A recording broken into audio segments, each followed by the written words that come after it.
नमस्कार। स्वागत है आपका इंडिया गेट टीवी पर। मैं हूं अजय सेतिया। मित्रों, गुरुवार सुबह मुझे वाशिंगटन से एक मेल आया है। मेल इंडियन अमेरिकन मुस्लिम काउंसिल का है। वाशिंगटन में मुख्यालय वाली यह संस्था भारत में होने वाली घटनाओं को मुस्लिम एंगल से उठाकर दुनिया भर में भारत को बदनाम करने के लिए इस्तेमाल करती है। भारतीय मुसलमानों की पैरवी करने वाले इस ताजा मेल में कहा गया है कि भारत की सुप्रीम कोर्ट को उत्तराखंड में मुसलमानों की मलकियत वाले 4000 से ज्यादा मकानों को तोड़ने से हर हालत में रोकना चाहिए। असल में 4 जनवरी को ही उत्तराखंड हाईकोर्ट के फैसले के खिलाफ यह मामला दोबारा सुप्रीम कोर्ट पहुंचा है। हाईकोर्ट का अवैध निर्माण हटाने का पहला आदेश 2016 में आया था। हाईकोर्ट के फैसले के खिलाफ 2017 में भी यह मामला सुप्रीम कोर्ट पहुंचा था। तब सुप्रीम कोर्ट ने हाई कोर्ट को दोबारा सुनवाई करने के लिए कहा था। इधर भारत में भी रवीश कुमार जैसे पत्रकार यह मुहिम चला रहे हैं कि अवैध कब्जा क्योंकि बेचारे मुसलमानों ने किया है, इसलिए उसे ना तोड़ा जाए। हैरानी तब हुई जब वाशिंगटन से आई मुस्लिम संगठन की मेल में कहा गया कि हल्द्वानी में बने ये मकान मुसलमानों की मलकियत हैं, यानी उनकी वैध संपत्ति है। आप इससे अंदाजा लगा सकते हैं कि यह टूल किट गैंग किस तरह काम करता है। अमेरिका समेत दुनिया भर में यह संदेश दिया जा रहा है कि भारत में मुसलमानों के उनके खरीदे हुए मकानों को ढाया जा रहा है। फिर भारत के खिलाफ एक मुहिम चलेगी कि वे अल्पसंख्यकों के घरों पर बुलडोजर चलाकर उन पर अत्याचार कर रहे हैं। दुनिया भर के इन मुस्लिम संगठनों ने इसी टूल किट मीडिया के सहयोग से राम जन्मभूमि मंदिर पर भी यही खेल किया था और 70 साल तक हाई कोर्ट सुप्रीम कोर्ट खेलते रहे थे।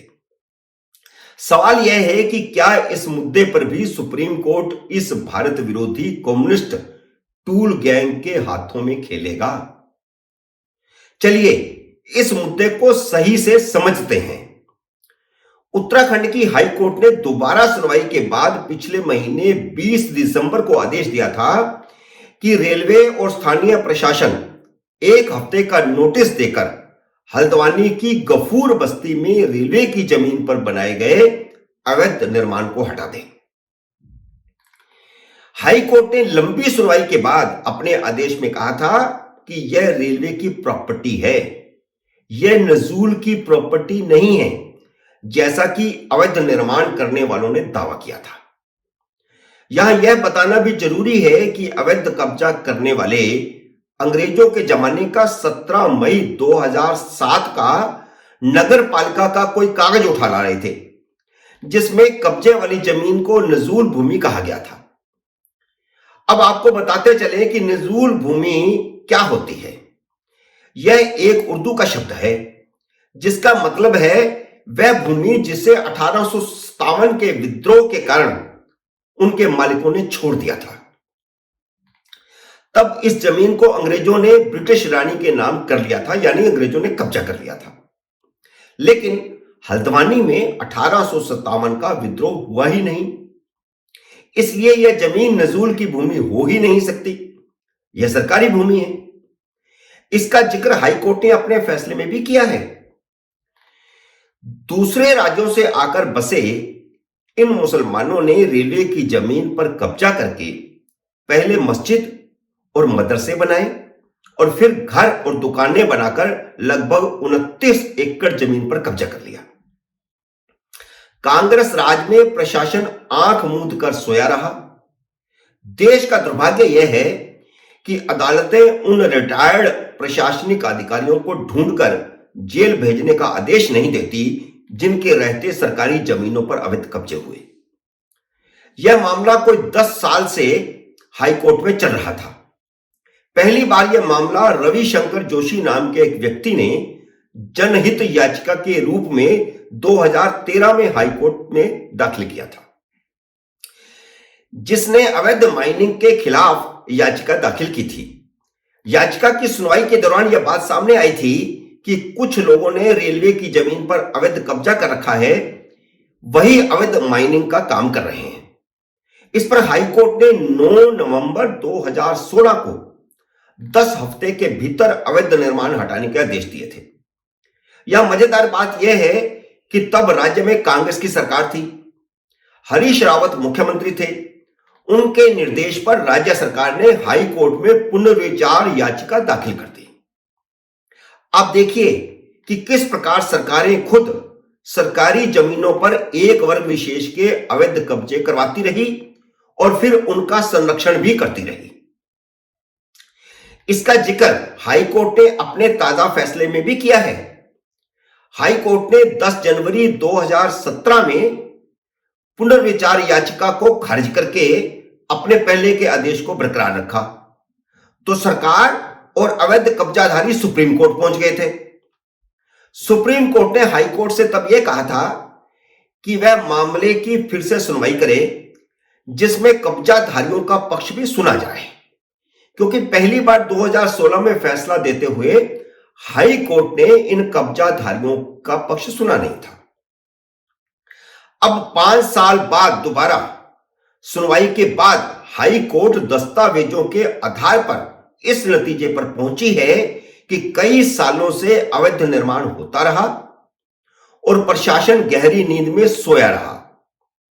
हाई कोर्ट ने राजनीतिज्ञों की पोल खोलते हुए अपने आदेश में यह भी कहा है कि सत्ताधारी राजनीतिज्ञों ने अपने राजनीतिक फायदे के लिए अवैध पट्टे बनवाकर रेलवे की जमीन पर अवैध कब्जे करवाए और अपने वोट बैंक को बरकरार रखने के लिए हाई कोर्ट के 2016 के आदेश पर पुनर्विचार याचिका लगाई।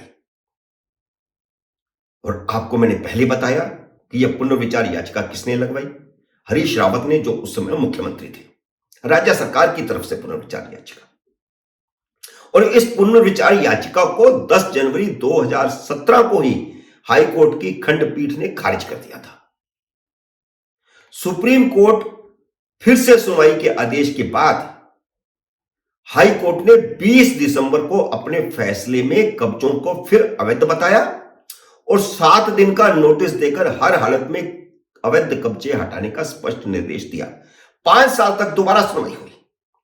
पहला केस 2013 में दाखिल हुआ, 2016 में फैसला आया, फिर 2017 में पुनर्विचार याचिका खारिज की गई, फिर सुप्रीम कोर्ट के आदेश पर दोबारा सुनवाई हुई जो 5 साल तक चली, और अब 5 साल बाद हाई कोर्ट ने फिर से यह आदेश दिया कि ये कब्जे अवैध हैं। लेकिन उसी वर्ग विशेष ने 25 दिसंबर से ही हल्द्वानी की अवैध गफूर बस्ती को दूसरा शाहीन बाग बना दिया है। हल्द्वानी को मुस्लिम हिंदू का विवाद बनाने की अंतरराष्ट्रीय साजिश शुरू हो चुकी है। शाहीन बाग को पर्दे के पीछे से चलाने वाला टुकड़े टुकड़े गैंग हल्द्वानी पहुंच चुका है। धरने को बरकरार रखने के लिए मुस्लिम देशों से पैसा भेजना शुरू हो चुका है। अंतरराष्ट्रीय प्रचार की जिम्मेदारी अल जजीरा न्यूज चैनल ने संभाल ली है। सुप्रीम कोर्ट का रुख भी किया गया है, जिस पर दबाव बनाने के लिए अंतरराष्ट्रीय स्तर पर प्रचार किया जा रहा है। खतरा यह है कि सुप्रीम कोर्ट ने शाहीन बाग का सड़क पर धरना खत्म करने के आदेश भी नहीं दिए थे और किसानों का सड़कों पर कब्जा हटाने का आदेश भी नहीं दिया था। और दूसरा सवाल यह भी है कि अगर 2 बार हाईकोर्ट की सुनवाई के बाद भी फैसला सुप्रीम कोर्ट को करना है तो हाईकोर्टों की जरूरत क्या है? हाईकोर्टों को भंग ही कर दे। मित्रों, उम्मीद है मेरा यह विश्लेषण आपको पसंद आया होगा। इसे लाइक करिए, शेयर कीजिए, और अगर आपने मेरे YouTube चैनल को अब तक सब्सक्राइब नहीं किया तो कृपया सब्सक्राइब कीजिए और घंटी का बटन भी दबाइए ताकि जैसे ही मेरा नया वीडियो आए आपको सूचना आए। मेरे नए वीडियो का करिए इंतजार। तब तक नमस्कार।